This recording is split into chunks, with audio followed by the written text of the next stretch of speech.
Hello guys, ఈరోజు మేమైతే నువ్వుల గుండ చేస్తున్నాము. అన్నంలో కలుపుకోవడానికి చాలా బాగుంటుంది. చూడండి, రెసిపీ మీకు చూపిస్తాను. 1/2 కేజీ నువ్వుల పప్పు తీసుకున్నాము.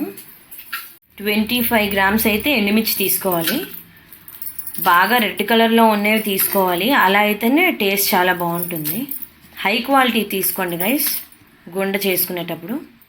గైస్, కళాయి పెట్టుకోవాలి. కళాయి హీట్ ఎక్కాక నువ్వుల పప్పు వేసుకోవాలి.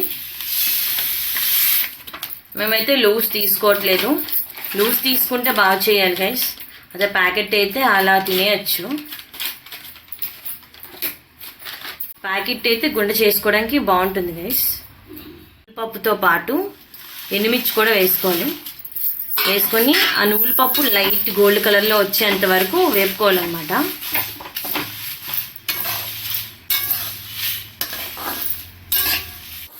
మామిడికాయ పప్పుకి నువ్వుల గుండ నంచుకుంటే చాలా బాగుంటుంది గైస్. అన్నంలో కూడా కలుపుకొని తినచ్చు, అలాగే నంచుకోవచ్చు కూడా.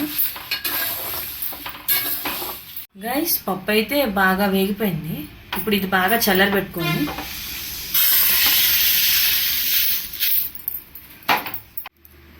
గైస్, పప్పు అయితే చల్లారిపోయింది. ఇప్పుడు మిక్సీ పట్టేసుకోవడమే.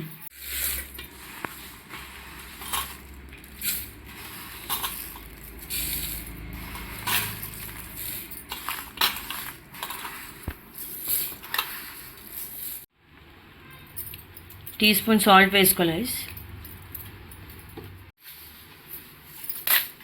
గైస్. గుండె అయితే రెడీ అయిపోయింది గైస్. గుండె అయితే రెడీ అయిపోయింది. చాలా క్రంచీగా ఉంది, చాలా టేస్టీగా ఉంది. ఈ రెసిపీ నచ్చినట్టయితే లైక్, షేర్ అండ్ సబ్స్క్రైబ్. ఈరోజు మధ్యాహ్నం లంచ్కి మ్యాంగో పప్పు అలాగే నువ్వుల గుండ స్పెషల్.